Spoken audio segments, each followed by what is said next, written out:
Hi there, this is Jimmy Roberts. When it comes to the game of golf, there is no place on earth like the metropolitan area. It's always been a special place for the game of golf and also for golf writing. Some of the most esteemed and accomplished journalists covering the game work here. Now, you'll get a chance to hear them right here on the Metropolitan Golf Writers Association podcast. Enjoy. Pete Kowalski, a MGWA Dave Anderson Spotlight Award winner, and now operates a Kowalski Sports and PR company. Welcome to the Met Golf Writers Association podcast. Pleasure to be with you, Anthony. Thank you. I think people know you for the predominantly your bulk of your career was spent at the USGA, but maybe you could just give us a little, career path up into the USGA so people have an idea of where you came from. Yeah. Originally from Long Island. Ended up going to Penn State and got a degree in journalism. Worked a couple of years for a small paper in Chambersburg, Pennsylvania as a sports writer. 3-man staff, and I'm glad I left because if I would have stayed, it would have been 30 years before I moved up a position because the editor and the sports editor and assistant editor stayed the same. Went to grad school at Penn State for a sports administration degree, and I played lacrosse there too. So I ended up coaching for about 4 years and thought that was going to be a new change of path. And Right. because I had my master's degree in sports administration, but I got offered a job on a contingency basis to be an assistant SID at Penn State. And working mostly with football, basketball, and all men's sports. And that ended up being a change in my career. I did that for another 8 years and then moved on to Rutgers University as the director of sports media relations and did that for 10 years. Had a great time working in college sports. And then my kids were young when I was at Rutgers, and I was spending a lot of time away from them, and I decided I wanted to try to make a change. So, and I knew the people from the USGA because I had volunteered to work at the U.S. Open for about 6 years on their media relations side, interviews and just their media operation. And so I was looking for another job, and that would give me a little bit more time with my family. And lo and behold, the USGA has an opening come up. And it was kind of the strangest job interview I've ever had because I sat at a table with 5 people I worked 6 US Opens with that knew me, and we Right. did the whole thing 6 in the morning to 10 at night together for Sure. 6 US Opens. And Sure. that job was offered to me in 1999, and that became 21 years of a lot of fun being around a great game and meeting a lot of great people and going to a lot of great places that I only got to just because of my job Yep. for no other reason. So very lucky. It's just one of the great things about our game is, and we can touch on it later, but the places we get to go and the places and the people we get to meet, to me is the majority of the fun of it. The golf is great and all, but the places and the people are what make this game so great, and it's wonderful to be in the golf space if you can do it. And it's a little bit different than other sports in that there's not a there is a competitive drive individually, but there's not a competitive drive to be better than somebody else when you're just in the game. It's not like Right. I don't want to throw football under the bus because, but there's people in golf take care of each other. Yes. That happened to me because when I retired from the USGA, I started this little side business, and most of it's in golf, and it all came from all my business has come from people that I know in the game from the past. Hmm. It's terrific to know that people will say, "Hey, I've got a gig, and maybe Kowalski can do it," and the best part is I can say yes or no whenever I want to. Sure, sure. And so as you were growing up in this career, and also, by the way, Pete is also a member of was inducted into the SID Hall of Fame, which is awesome. But who were some of your mentors growing up, and what did you learn from them most importantly? Yeah, my probably my two biggest mentors in my PR career are number one, a gentleman by the name of John Morris, who was the sports information director at Penn State. He was actually John Cappelletti's PR guy when Cappelletti won the Heisman Trophy. Sure. And John took me under his wing when I was like a junior in college, and I worked in the sports information office. I had an internship there, and then we kind of stayed in touch. Because his son ended up being an intern for me when I was working full time at Penn State. And then John moved on to other positions within golf, including the USGA and the PGA Tour. So we stayed in touch because of that, and he was really my biggest helper in that. And then I would say that there's another person within sports information who took me under his wing too, a guy by the name of Howie Davis Hmm. from the University of Massachusetts.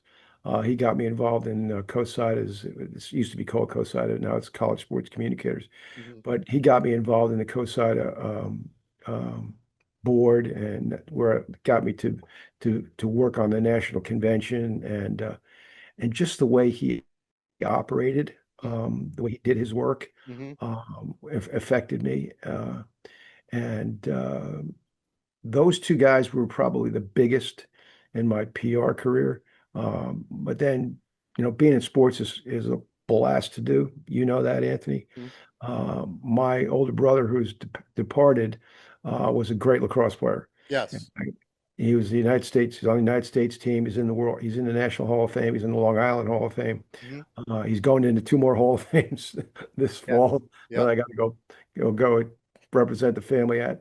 Yeah. But he was the one who got me involved in and showing me what sports can do for you. Hmm. And so that was another big impact person Sure. for me. So And as you know, I knew your brother, and he yeah, was a mentor to me as well in my career. He was someone that I worked with and do games with at the high school, and he was came to my 30th birthday party. He was a great guy. He meant that much to me when I worked with him yeah, in terms of that's good to know. yeah, yes, he was on my list back in the day, and so to come to my party because he was a great guy. So I understand how he would influence you. What was it about those mentors? You spoke, and then we don't have to get too in the weeds on it, but you said the way the gentleman worked and showed you how to work. What was it that you think left the biggest imprint on you in terms of Well, specifically how to do your job? there's two things. John Morris, I asked him a question one time. I said, what should I do to make myself a better professional at doing this job? And I thought the answer was a cop out, to be honest with you, but Right, he said, pay attention, right. right? So, which Sure. means, Be present. it's like playing defense in lacrosse. Yeah, your head's on the swivel, you're 360, you're looking at everything, you're processing everything. Then you can do your job better because you're in your atmosphere, you're in your little bubble, and you got to do what you can do best within your bubble. So that was John's best thing, and I think just from observing all the good people that I worked with who were great professionals within college sports information and PR, the way they handled their relationships with people hmm, was the biggest takeaway I had, and that's how I kind of run my life and run my business. sure. It's one to one, no matter what happens. I silenced my phone. I closed the door upstairs because now Anthony Scorch is my intention right now. Right, That's what I got to do. right. Right. And, when I was at the end of my time at the USGA, we used to have a bunch of meetings and people would show up with their laptops and their phones and, I know. and I would show up and I'd have a pad and a paper and a piece of a pad and a pen. Yeah, yeah, Where's your phone? I go, it's back in my office. yep. What happens if somebody calls you? I'll call them back. This is my 30 minutes Yeah, somebody asked me for my opinion on 30 minutes of something, I'm right. going to pay attention to this. I'm not paying attention to anything else. Yeah, And, I hopefully that's something that I can carry along and I can pass along to other people. And I do tell a lot of young people that are trying to get into business that, it's what makes your job easier. yeah, You have a relationship, and I use this example all the time. If you have a good relationship with a media person, and it's the U.S. Open, and it's a busy time, and you start talking about something, and they get cross with you, and you get cross with them, and it's, you kind of grit your teeth and grit and ball your fists up, and then you walk away. right. Um, but you see him 10 minutes later, it's like, hey, what's going on? Yeah, right. Sure. Nothing has changed, right? The Yeah, relationship is strong enough that it can deal with that. Or you get into a screaming match on a phone. yeah, That happens. You're people, right? 100%. But you know that if you need something from them or they need something from you, you can send an email or a phone, or call them or text them, and I'll get back to you right away. Sure. That's the way relationships go. It's not like family where you Well, it's a little but different it's than but family. it's it's very, very free flowing, and it's open, and you trust each other. Yeah, You know, build that trust somewhere. It has to, that doesn't just happen, right? correct. I used to pride myself on knowing the names of reporters, husbands or wives. I would know their home phone numbers when we still had landlines, and you would call somebody at home to get them because you didn't have email at that point, right? Sure. So Yeah. I know all that stuff, and that was, and I still can. I see somebody 30 years later, I'll say, hey, your number was 412-838-6767. And they're like, how'd you remember that? Well, it's 6767. That's pretty easy. I can't remember what I ate for breakfast, but I remember your phone number. That's for sure. Exactly. Exactly. Yeah. Yeah, I think that's really good advice. You can't establish a relationship with somebody if you're staring at your phone. And you're not going to gain that trust. You're not going to be, if you're not present, and if you can't just be quiet and observe and be present, then, you're going to have a hard time in the sports information business because it is about relationships. It is about the back and forth and the give and take. And yeah, sometimes the confrontation, but knowing that you are established enough having established enough a relationship that it's okay to have a bad day or have something rub you the wrong way and still be able to maintain a working relationship. That's what being an adult is. That's what being a professional is. Yeah. Well, and it also, and I was not the best listener, Hmm. but I learned how to be a good listener. Hmm. And also being a good listener makes you a better interviewer. Yep. Sure. Because you hear what you go into an interview with some questions planned, and um, you when you listen to what they say and they say something that catches you by surprise, and you think it's great, you better follow up on that what that person said and ask another question, right? Sure. And the other thing that it's a pet peeve of mine is I watch interviews on television all the time, and no one asks an interrogative anymore. It's like, Yep. how, tell me how you feel. Yeah. There's a way to ask a question to get a conversation going. Sure. I understand some people are better at it than others. Hmm. And I think listening is a big part of that, and Yeah. watching and paying attention, and being able to ask the tough questions. When a football coach is being interviewed at halftime and they're down, that's a tough spot for that sideline reporter. But if they do their job, and it's a pro like Tom Rinaldi or somebody, or like that, Aaron Anderson or something like that. Those Aaron Andrews, those people ask the right questions Yes. of the coach Yeah. to get that tell me something that I didn't know as a viewer. And Right. that's what I think the job of those people is. Yeah. But if they're paying attention and they've got a relationship, they can then ask the right question to give the viewer a better perspective. So. No, I agree 100%. When you're looking back at your 20 plus years at the USGA, um, what was the most challenging US Open you have been a part of, or championship, I should say. I shouldn't say just the US Open, competition that you've ever been a part of. U.S. Opens were always the most difficult because it was the biggest and broadest, and Okay. there I was so just many assumed things that, to yeah.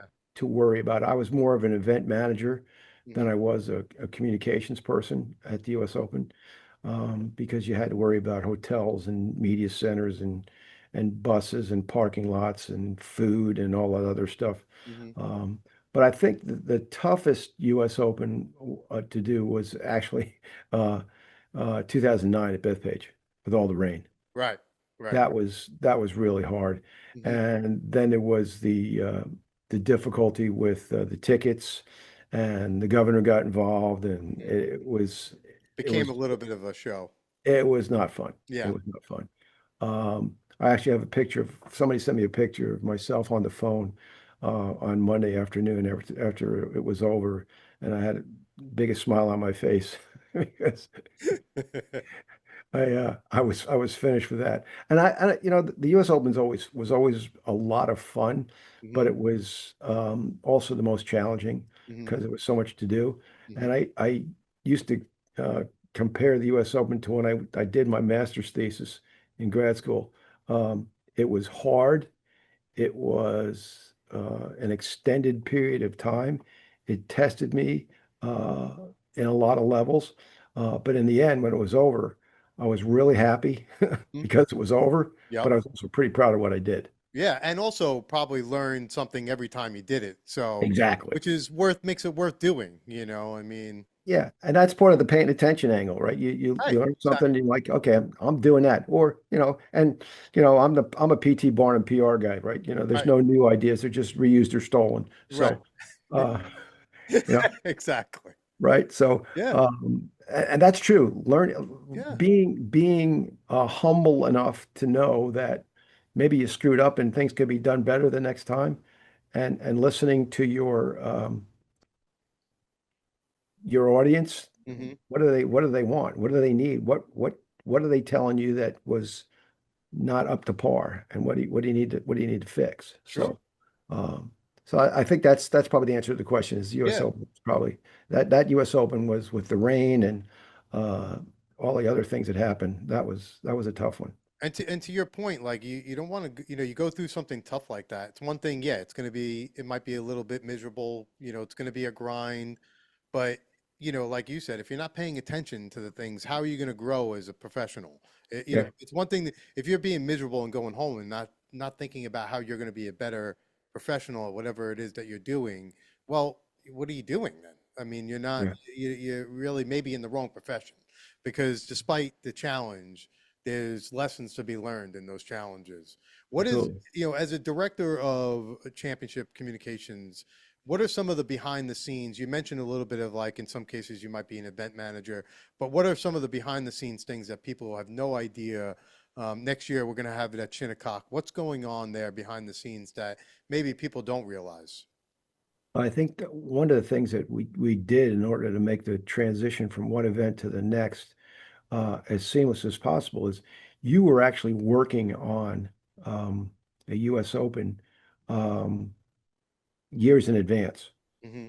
As soon as the contract was signed and there were USGA staff on property Hmm. to do all the groundwork with the local municipalities, the people who work directly with the club, who's going to be the person at the club that I need to talk to about, we're going to have to put a gravel road in here to get to build uh, to get the television compound built on the far side of the golf course. Hmm. Um, all of that stuff was happening 2 and 3 U.S. Opens at the same time Hmm. because just because you're planning for the one that's coming up doesn't mean that the next year is not having a problem with who's going to be the police force that we have to deal with on the regular basis. Right. Is there some kind of overlap between, like at Bethpage, there were I don't know how many different police forces we dealt with. Oh, oh, It I'm was the sure. town, it was the county, it was the Yeah. it was the state, it was the parks, it was When you work with New York, there are no it's all chiefs. There's no workers. They're all everybody, right? I feel like it's really difficult to manage. during that U.S. Open when it was raining. One of my coworkers who was in charge of all the details at the media center said, Pete, she goes, there's 300 cops sitting in the dining area. How much coffee can we get for them? I mean, that number's probably inflated, No, but but sure. but you know, what do you do when you're not playing golf? You can't manage. You're not managing a crowd. You're just waiting for the Yeah, rain to stop so you can get back on the golf course again. yeah, And where are people going to go? They're going to go inside a tent and they're going to get undercover. And right, what are they going to do? They're going to sit around and talk. And what are you going to do? You're just going to not let them have coffee. So right. we spent a bit of money on coffee in 2009. Oh man. Yeah, it gets pretty wild. And you're right. And unfortunately, Beth Page never had any luck. I mean, I hope this last time's a charm because they've run out of time, it's definitely more than the third time, but every time they have an event there, it rains and I hope the Ryder Cup fares better because they've always had Yeah, I do too, because weather issues. that's got the potential to be an all-timer, right? Yeah. Oh, for sure. It's going to be a Right. great one. Yeah. This is a question I like to ask veteran communications people, and that is, you mentioned the phones. You mentioned it a little bit, talking about just having a pad and paper, but quite a bit has changed in your time of communication. Talk a little bit about that evolution in your work. Yeah, it really because I started in the 1970s, Yeah. and that's that's a long time ago, Sure. and we had telecopiers, and when Right. programmed fax machines came in, that was pretty big. You could send you know send one fax and it would record it and send it to 35 newspaper outlets, and it would go out at one time. That was huge. That was such a time saver, Hmm. right? And then the 24-hour news cycle has changed things, right? Sure. The internet has changed things. Websites are looking for audiences, and they want to have people, you know, be sticky to their site, and Yeah. you have to learn all of those things to create content or help create content that's gonna drive audience, right? Sure. Sure. And that is, I think, was the biggest thing that changed in my time, just Yeah. keeping up with the times. And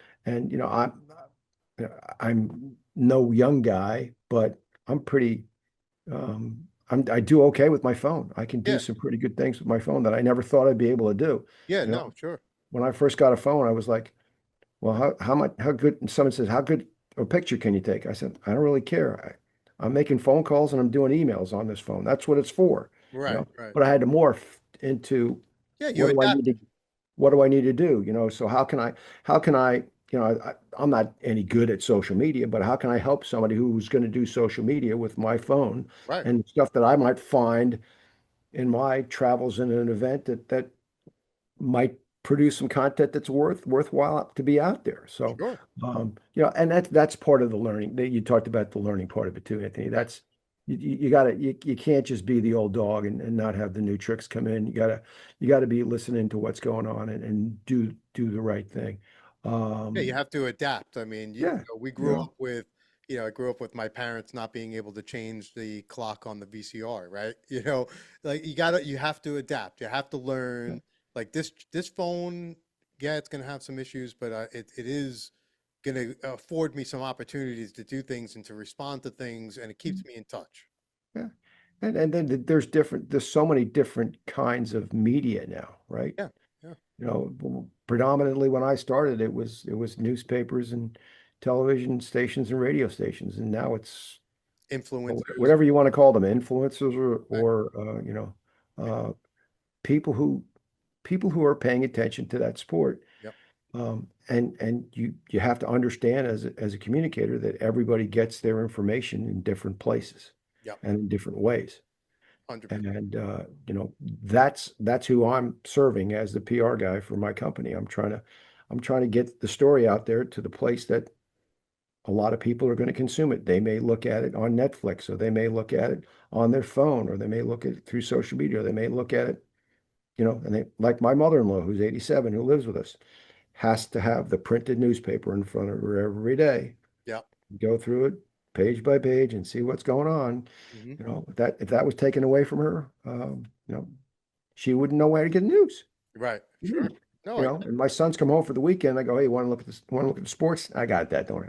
I don't need a newspaper. I already read it. I've already seen it. I've already seen it. Somebody tweeted about it yesterday. So, um, Well, you mentioned the sports, yeah, Kowalski Sports and PR. I was just kind of curious. Was that something you had planned to do? What inspired you to do it, or how did that come about? But you're talking about a Polish guy going into business on his own. That's a that's a pretty intrepid deal. Uh, uh, but what happened was the USGA decided to offer an early retirement package to a bunch of people, Hmm. and I was one of the folks that fit into that category. Hmm. And I wasn't thinking about leaving. I thought, this is my right into the Right. sunset job, and Hmm. I'm going to stay here as long as I'm going to be able to work. Hmm. And the offering was too good, Hmm. and I had enough time because I might ended up retiring at the end of August of that year. Hmm. I had enough time to think about what I wanted to do. And my wife is younger than me, and she still works full time. Hmm. So I said, I got to do something. Right. Uh, that was one of the other pieces of good information I got from the people that retired at the same time I did from the USGA. They said, you don't retire from, you retire to. Right. So what am I retiring to? I'm retiring to more golf. Yes, that's happening. Sure. Good. Love that. But I got to do something else. Hmm. And I said, you know what? Let's see what I can do. And I was basically going to be a PR. I thought I'd be a local PR guy, and I would help the local nonprofits with their events. And I would be, maybe I'd write for the local newspaper for a little bit and that kind of thing. Well, I started having those conversations were happening, and then COVID happened. Oh, okay. So the nonprofits like the National Heart Association and American Cancer Society and United Way and all those people I were talking to said, our PR budget's not going to be Right. renewed for next year. Sure. It's COVID, right? Right. So that's when I got phone calls from people who I knew from within the business and said, "Can you do this for me?" And they were all Right. different kinds of projects.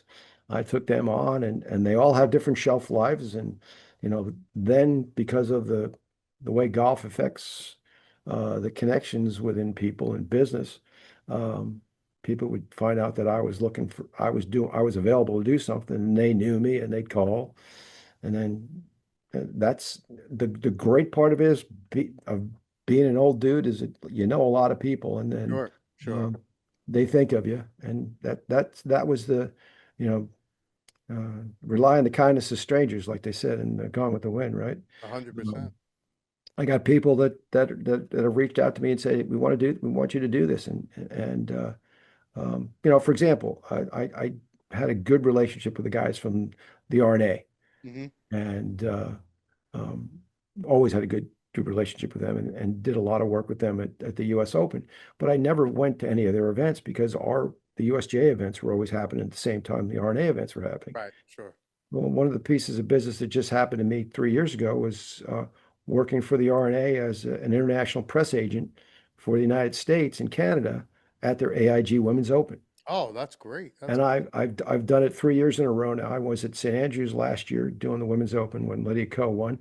I was just got back from Wales at Royal Port Call where Miyu Yamashita won for Japan, and I'm hoping I can stay on the travel squad for that. And sure. it's basically the same work I used to do when I was working at the junior amateur for the USGA. Right. Write a post-event release, push it out to as many people, answer questions from the media that are not there, that are interested in paying attention, and you know, get a lot of publicity for the AIG Women's Open. And Sure. that only came about because the RNA and I knew each other. And That's hard one to turn down, Anthony. no, You know, definitely not. I'm curious, has your approach to how you do your job differ dealing with specific clients now, like the RNA, yes. versus when you are, dealing with just a room full of reporters or whatever the case may be? Yeah, it does. And you just change your perspective to, who am I working for at this point? Right, right, I was working for the USGA. That was easy. I knew what I was doing. But right, now it changes. right. I might be writing for a magazine. I might be representing a club. I might be doing an event. You know, um, I might be representing a company. I Sure. met a guy at the Walker Cup in 2015 who ended up starting a hot sauce company, and I did a year's worth of publicity for him. Oh, wow. What did I know about Hot consumer sauce. consumer about hot sauce and how do I well I turned it into a personal golf event and I got a whole bunch of publicity for golf from golf outlets about this Hot hot sauce company. sauce. That's You know, awesome. it doesn't hurt that their packaging is a hand grenade shaped like a hand grenade. It's Oh called my the God. General's hot sauce. It's and it's it's a feel good. It was a feel good piece of business too. Yeah. But all that stuff happens because of the relationships. Hmm. And then I definitely had to change my perspective on what I was doing with who I was talking to and how I was talking to them Hmm. when I was trying to pitch the story about this hot sauce because you know I hadn't done it before. And Sure. somebody told me that I shouldn't do it because it's too far out of my comfort zone. Hmm. But I said, you know what? Let's see. And you know what? I had a lot of fun doing it too. Yep, for sure. You speak a lot about relationships, and I just wanted to transition to the Met Golf Writers Association, which you've had an association with and a relationship with, and you're now on the board. And as I said, you're a Dave Anderson Award Spotlight Award winner from the Met Golf Writers Association. Talk a little bit about that relationship and how much the association has meant to you. Yeah, I was fortunate that right before I was named director of Championship Communications, somebody from the USGA who was on the Met Writers board from the USGA decided to leave the USGA, and they asked me to fill in for that person's Brett Avery. You probably know Brett used to work for the magazine, Sure. and so I jumped on the board and I said, I'm going to give the perspective of the USGA in the work of the MGWA, and worked with a lot of people that I already knew. The Jimmy Roberts, the Ann Ligoris, the Chuck Stogels, the Dave Andersons, the all those people Mm-hmm. that were either on the board or were part of what was going on, and that was a pleasure to do that. It was, kindred spirits doing the work of golf. Um, and, and then in the end, it's a philanthropy because this money's going to caddy scholarships. Sure. So that was easy. But then when I retired from the USGA, I actually asked the question is, do you still want me to be on the board? Because I'm done here. I'm a solo person. I got my own business. I do do a lot of work in golf, but should I still be? And they said, oh yeah, we like your perspective. We like what you say and how what kind of perspective you bring to the discussions we have. And so that changed a little bit, but that's still the same. I mean, I'm still dealing with the same people, and I like what Hank Gold is doing as president with involving more of the membership Hmm. in the activities of the whole organization. Because even though it's called the Met Golf Writers, it's everybody who functions as a journalist Hmm. to put golf in front of other people. Yep. And we need to do as much as we can um, to make that happen so people know that, and this podcast is a great way for people to learn about what's going on and what people are doing. Yep. I have a couple of subcommittee jobs where I help with memberships. We approve who applies. Hmm. We do outreach to people who aren't on members, but we maybe think should be. Hmm. And, we Yeah. got some people who were that we thought were members and had lapsed. And, you do a review of the role or the roster of the membership and you go, Brad Klein's not isn't a member now. So I Right. just sent Brad a text and said, hey man, don't you want to be on the board? Don't you want to be on the MGWA? And he goes, you know what? He goes, nobody ever asked me. That's why I didn't come. I'm joining again. And he Oh, did. yeah. Yeah. See. Perfect. So Perfect. Tell me a little bit about that night that you were awarded the Dave Anderson Spotlight. What do you remember most about that night? well, you know, you I like to say that, when you get old, stuff happens to you. And Mhm. that's why they picked me, but for this award. But um Dave Anderson was one of the kindest people I ever met in my life. Mhm. And I spent a lot of time with him at US Opens. And I will say that one of my favorite moments ever at a US Open was when we had the Open at Shinnecock in '04. Hmm. and the hotel was in Mid Island, and we had to Middle take Island. an hour's drive Yep. each way.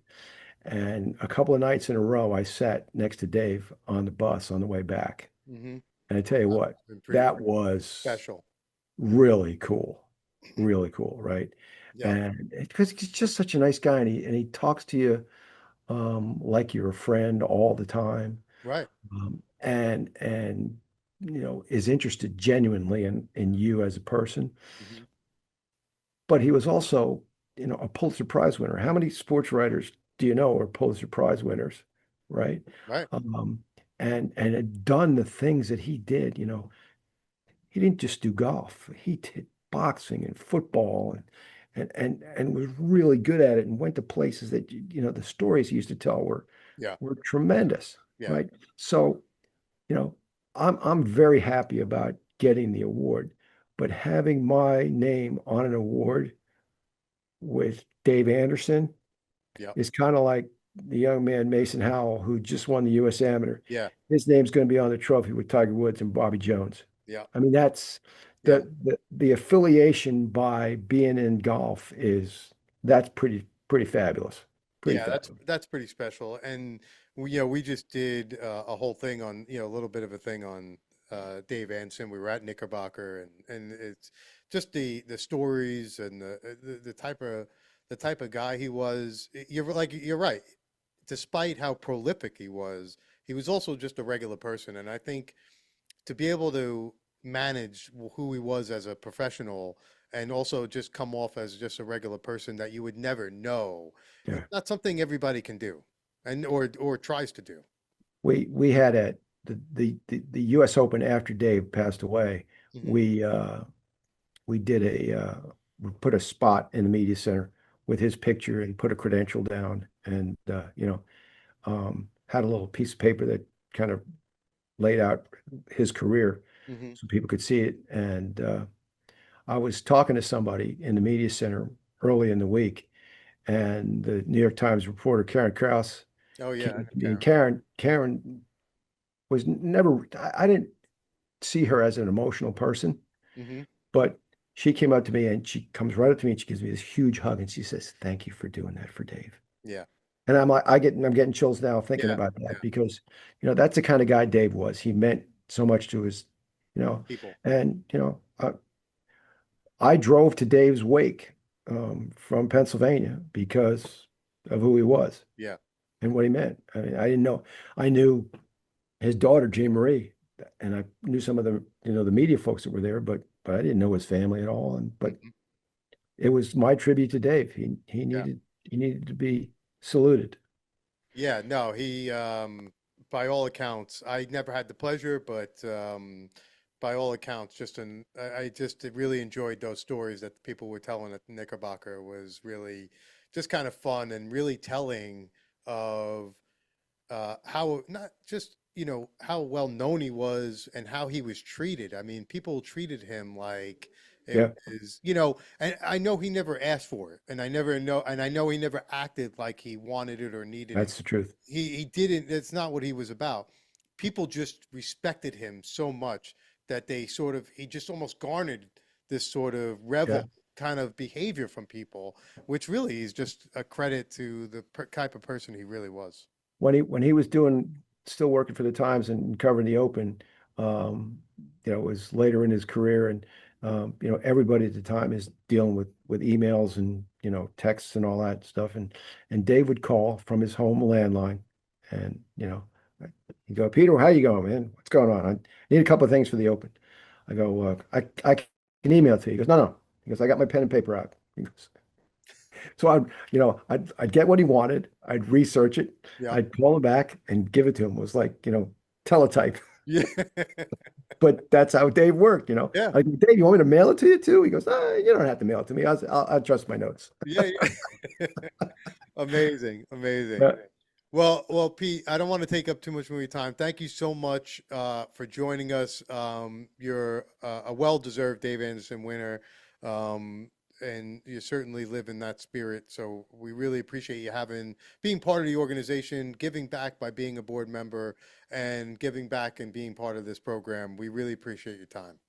I got to ask you one question. Yeah. What's the painting? Is Uh, that another one is that another one of your daughter's you're paintings? Canizaro, the only one. So I have asked.